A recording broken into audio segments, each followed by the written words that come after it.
tardes. Mi nombre es Angélica María Raúl Espinosa, alumna de maestría del Centro de Investigación Educativa. El tema que vamos a tratar hoy son las teorías contemporáneas de la educación. Dentro de las teorías vamos a revisar el paradigma ecológico, la pedagogía crítica, el constructivismo, la pedagogía del trabajo, el marxismo y socialismo autogestionario y la teoría personalista. Iniciaremos por revisar el paradigma ecológico. El paradigma ecológico define la escuela como un ecosistema social. Un ecosistema social que actúa de manera holística. ¿Qué significa el término holístico? Significa que ve como un todo y no como pequeñas moléculas insertadas en el medio ambiente. El paradigma ecológico explica situaciones educativas a través de la realidad, retomando principios de la ecología. El modelo integrador comprende hechos pedagógicos y educativos. Recordemos que el modelo normal de la ecología es reciclar, reusar y reutilizar. En este caso, el paradigma ecológico utiliza el modelo ecológico educativo, que son las 3 R's, que es resignificar, reasignar y rediseñar. ¿Qué se va a resignificar? Los conceptos que utiliza la escuela tradicional para adoptarlos al paradigma ecológico. El siguiente modelo que vamos a revisar es el de la pedagogía crítica. La pedagogía crítica no es otra cosa más que la suma de varios enfoques. Esta pedagogía fue diseñada para cuestionar los modelos y enfoques que utiliza la escuela tradicional. Esta pedagogía propone a través de la práctica que los estudiantes alcancen una conciencia crítica, que el alumno se vuelva reflexivo y crítico y va encaminada a la transformación social. La pedagogía crítica se centra en la educación, en la escuela y en la sociedad, en el conocimiento y en el poder hacer, el poder conocer, el poder hacer, el poder decidir, y en la institucionalización como hegemonía. ¿Qué significa la palabra hegemonía? Significa que la institucionalización de la pedagogía crítica esté por encima de lo que es la escuela tradicional. ¿Por qué? Porque los estudiosos que aportan sus ideas para este enfoque sienten y creen que el modelo de la escuela tradicional está desfasado, que de hecho no corresponde a las necesidades educativas de los alumnos actuales. Prosigamos con la teoría del constructivismo. Este plantea que los seres humanos en comunidad construyen sus conocimientos sobre el mundo. Claro que para el constructivismo los procesos cognitivos son representaciones mentales de la realidad. Para eso se hace auxiliar de 3 enfoques: el epistemológico, que responde a la pregunta ¿cómo conoce el sujeto? Como bien sabemos, la epistemología es la ciencia del conocimiento y del saber. Y yo creo que los diversos teóricos y estudiosos e investigadores de los temas educativos, pues por mucho tiempo y a través de arduas, largas investigaciones, han buscado el responder a esa pregunta, ¿cómo conoce el sujeto? Quizás se hayan dado respuestas, quizá estén algo cercanos a la realidad. Lo cierto es que es muy difícil en realidad responder la pregunta de cómo conoce el sujeto. El día que esa pregunta sea respondida con certeza, pues seguramente ese será el modelo educativo que prevalezca. El siguiente enfoque del cual se hace auxiliar el constructivismo es el psicológico. Este responde a la pregunta ¿cómo aprenden los seres humanos?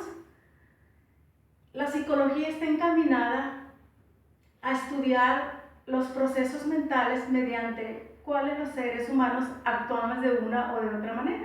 De la misma manera, los procesos mentales de cómo se obtiene el conocimiento. El tercer enfoque del cual se auxilia el constructivismo es el pedagógico. El pedagógico intenta responder cómo enseñar ante la complejidad del aprendizaje, que es precisamente, creo yo, el problema con el que nosotros los docentes nos enfrentamos día a día. ¿Cómo enseñar a los alumnos? Si bien es cierto, ha habido algunos avances que hoy podemos decir que alguien aprende de manera kinestésica, que otro es auditivo, que el otro es visual, en fin, al menos ha habido algunos avances en esos conocimientos que quizá anteriormente no se tenían, pero finalmente ni con eso alcanza para responder a la pregunta. Bueno, pasemos a la teoría de la pedagogía del trabajo.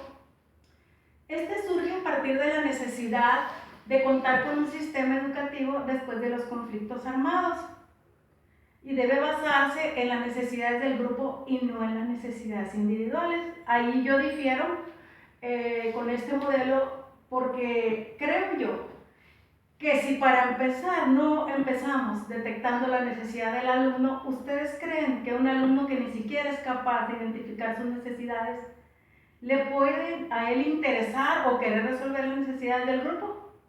Pregunto yo, ¿no? Tiene que ser quizá por la época en que se diseñó este modelo, en donde realmente estaba centrado en el trabajo. El trabajo debía ser productivo, real, con sentido social, y claro que se le da un valor plus a la autodisciplina. No olvidemos que el principal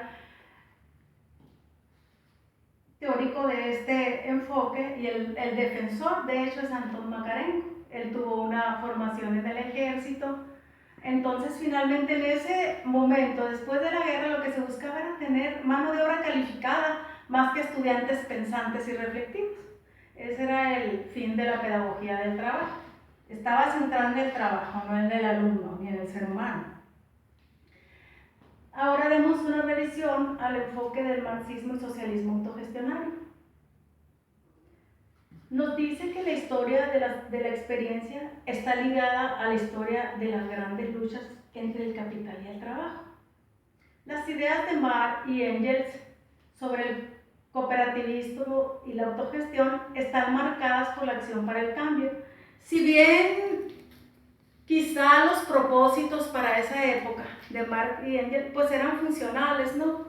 Y pudiera ser que los modelos de cooperativas y de asociaciones civiles que hoy funcionan en algunos ejidos, campos pesqueros, las asociaciones en de la ciudad donde un grupo de personas se junta quizá para lograr un bien común, hayan sido inspirados en los trabajos de Lenin, de Marx y de Engels, pero el modelo que ellos proponían en su época pudiera haber funcionado. Actualmente pues está completamente desfasado. Como último vamos a revisar la teoría personalista. La teoría personalista se caracteriza por colocar a la persona en el centro de la reflexión y de su estructura conceptual. Y la relación educativa de esta teoría se basa en la esperanza. Pues quizá les parecería muy romántico cómo una teoría se basa en la esperanza.